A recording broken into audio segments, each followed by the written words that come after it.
Well, I was trying to decide whether I wanted to bring my inner Francis in here or leave it outside. You know, I got a big kick out of that article, and several people sent it to me because they got a big kick out of it too. I will tell you that when Ted decided to run for governor, and when, and unbeknownst to me, at the same time, when Sherrod decided to run for the Senate, at different times, both Connie Schultz and I went to Andy Glenn and said, what do we do? Because we want to help our guys win. And we know now that when you get at this level and this kind of scrutiny, that you can get, not only get yourself in trouble, you can get them in trouble, and neither one of us wanted to do that. And Annie said, just be yourself. And both of us nervously laughed and said, no, you know, really, what are we doing?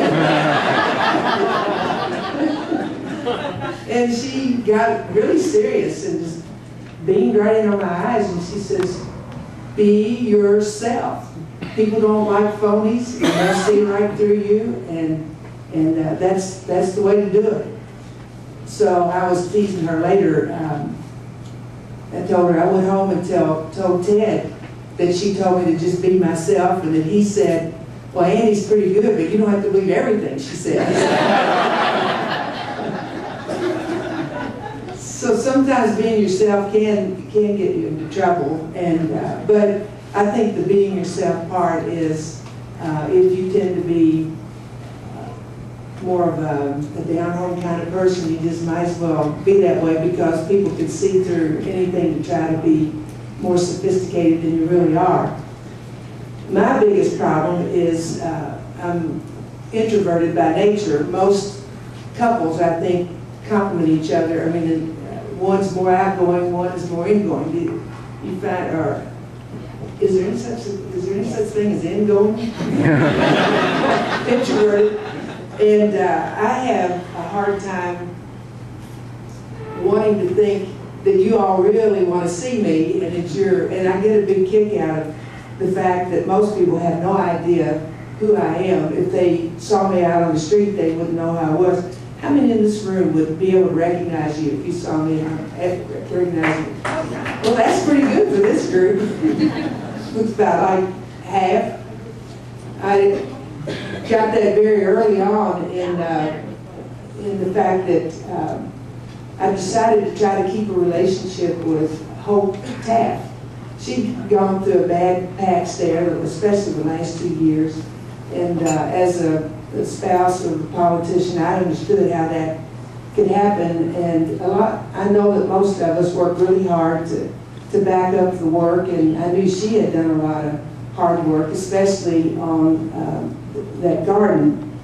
And so I asked her to stay on, because I don't know a whole lot about gardening, and I was being myself and kind of let that out.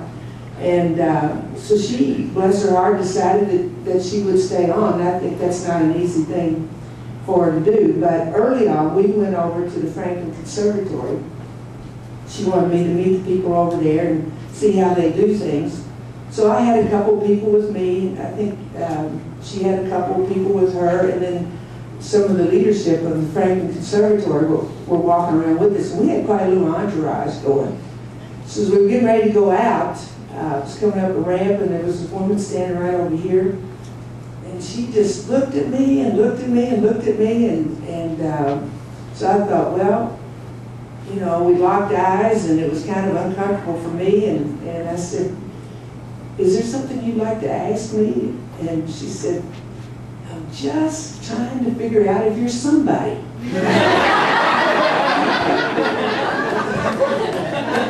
And she points to Hope and she says, I know who she is, but I can't tell if you're anybody or not. And all the people don't know who I am. I can just be myself all I want to. But I have been delighted to find out that that's what most people want, is to be themselves too. And they tend to try to make everything really special and build everything up. But in the final analysis, they want to know that you're just like they are. And Ted and I both like to say that we are just ordinary people in very unordinary circumstances. But in order to do the work of the people, we have to be able to relate to people. So being ourselves is important to both of us. So we really enjoyed that article, and thank you for stirring up that part of the conversation, Brian.